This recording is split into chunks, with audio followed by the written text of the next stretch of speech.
কাজ কিন্তু আপনি যা করেন তাই। আপনি কি করেন? সকালবেলা উঠে ব্রাশ করি, তাই না? আমরা সুপার শপ থেকে জিনিস কিনি না?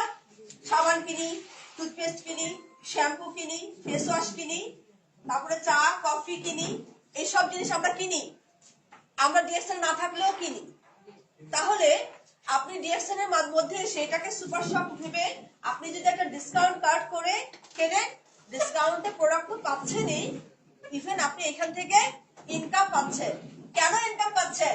অন্য শপিং সেন্টার আপনাকে ইনকাম দেয় না। এ দেয় কেন? ডিএক্সএল কেন দেয়? কারণ ডিএক্সএল একটা ডিরেক্ট সেলিং কোম্পানি, এটা ডিরেক্ট সেলার। ডিরেক্ট সেলারদের কি বৈশিষ্ট্য কি বলেন তো? কেউ কি জানেন? Direct seller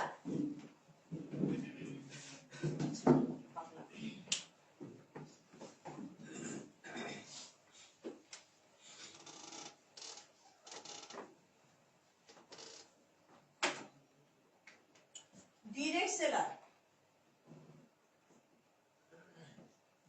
direct selling business. ডিএক্সএলটা কি?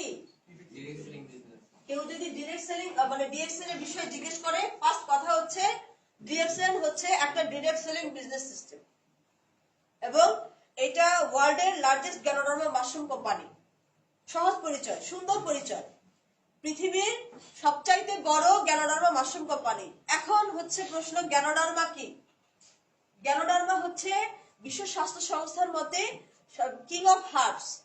দুনিয়াতে যত হার্বস আছে তাদের রাজা হচ্ছে গ্যানোডার্মা। তাহলে ওই গ্যানোডার্মা মাশরুমের সবচাইতে বড় কোম্পানি কি? ডিএক্সএল। এটা কোনো ছোটখাটো পরিচয় না।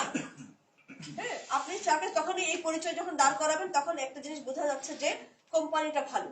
এবং এটা বাংলাদেশে আছে 22 বছর এবং ওয়ার্ল্ড ওয়াইড 30 বছরের উপরে কাজ করছে। অনেক কোম্পানি আছে, ডিরেক্ট সেলিং কোম্পানি পৃথিবীতে অনেক আছে এবং আমাদের ডিএক্সএল হচ্ছে ওয়ার্ল্ড ডিরেক্ট সেলিং অ্যাসোসিয়েশনের অন্তর্ভুক্ত। যখন আমাদের বাচ্চাদেরকে স্কুলে ভর্তি করায় তখন যে কোনো একটা স্কুলে কি ভর্তি করায়? একটা রিকগনাইজ স্কুলে ভর্তি করায় না? তাহলে আমি আমার ক্যারিয়ারটাকে বিল্ড করার জন্য একটা রিকগনাইজ জায়গা যখন পাবো তখন কিন্তু এটা আগে আমাকে দাঁড় করাতে হবে যে এটা হচ্ছে একটা ওয়েল এস্টাবলিশড একটা জায়গা। এবং এই কোম্পানি ডিরেক্ট সেলিং কোম্পানি এই জন্যই কিন্তু আমাকে কি দিচ্ছে, এটা ম্যানুফ্যাকচারার নিজস্ব ফার্মে প্রোডাক্ট উৎপাদন করে, তাদের অর্গানিক প্রোডাক্ট দিয়ে তারা কাজ করে। নিজস্ব ফার্মে প্রোডাক্টটা উৎপাদন হচ্ছে, নিজস্ব ল্যাবে যাচ্ছে, ল্যাব টেস্টিং এর মাধ্যমে প্রোডাক্টটা তৈরি হচ্ছে, ম্যানুফ্যাকচার হচ্ছে ফ্যাক্টরিতে, ফ্যাক্টরিতে উৎপাদিত হয়ে তাদের প্রোডাক্টগুলো তাদের মাধ্যমে ম্যানেজমেন্টের মাধ্যমে বিভিন্ন সার্ভিস সেন্টারগুলো, বিভিন্ন অফিসগুলোতে, বিভিন্ন দেশে 186টারও বেশি দেশে তাদের কর্পোরেট অফিস আছে, সেই প্রত্যেকটা দেশে তাদের অফিসগুলোতে প্রোডাক্টগুলো তারা তাদের নিজস্ব ম্যানেজমেন্টের মাধ্যমে মার্কেটিং সিস্টেমে চলে যায় এবং এই মার্কেটিং সিস্টেম সব জায়গায় একই ধরনের। আমার পজিশন যা, আমি সারা ওয়ার্ল্ড ওয়াইড তা। তার মানে ওয়ান মার্কেট সিস্টেমে ডিরেকশন কাজ করছে। আপনি এখানে বসে থেকে যেই একটা অ্যাকাউন্ট করতে পারছেন, ওই আইডি কার্ডটা আপনি সারা বিশ্বে চালাবেন। কিন্তু আপনি বোনাস তোলার জন্য আপনার যেই দেশ থেকে আপনার কাজ, সেই দেশ থেকে আপনাকে কিনতে হবে।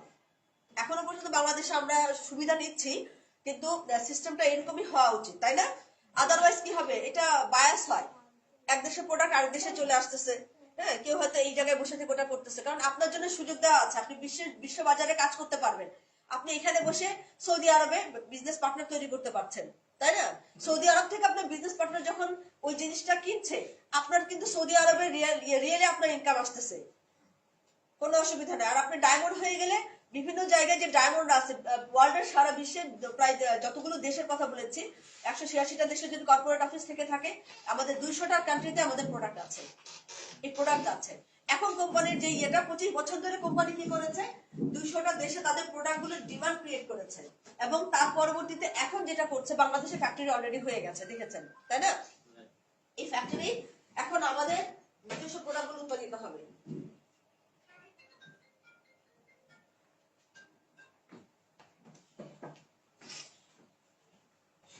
এই ডিরেক্ট সেলিং কোম্পানি বলে নিজস্ব প্রোডাক্ট উৎপাদন করে ম্যানুফ্যাকচারার কার কাছে যায়?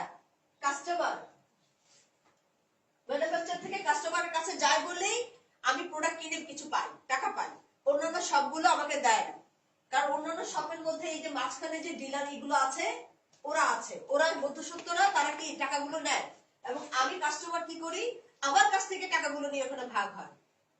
আজকে আপনি যেই জিনিসই কিনেন, চাল ডাল আটা লবণ তেল যাই কিনেন, সেগুলো এখান থেকে কিন্তু সবাই ভাগ করে নিয়ে সবাই যায়, আমার কাছ থেকে নিয়ে যায়। কিন্তু ডিরেক্ট সেলিং বিজনেস যেটাতে এখানে যা যা পাওয়া যায়, আমি যদি পেস্ট ইউজ করি, পেস্টের এইখান থেকে যে টুথপেস্টটা তৈরি হয়, এই টুথপেস্ট আমার কাছে যায়, কোম্পানি আমাকে ডিসকাউন্টে প্রোডাক্টটা দেয়, এবং কোম্পানি যখন ডিসকাউন্টে প্রোডাক্টটা দেয়, তারপরে কোম্পানি একটা লাভ করে, প্রফিট করে। কোম্পানি যে প্রফিটটা করে, সেই প্রফিটটা উল্লেখ করা থাকে ক্লিয়ার করে, কত টাকা করে, ওটা কি বলে? SB, sale value. এই সেল ভ্যালু থেকে আপনাকে আমাকে টাকাটা দিবে। কত টাকা দিবে? 6 থেকে 71%, 6 থেকে 71% কোম্পানি আমাকে দিবে বলেছে। তার মানে এখানে কিন্তু একটা জিনিস বোঝা যাচ্ছে যে এক একটা 6 থেকে স্টেপ বাই স্টেপ আমি এখানে এটা পাবো। যেই কারণে আমরা যখন শুরু করি তখন আমরা ছোট্ট আকারে পাই বোনাস।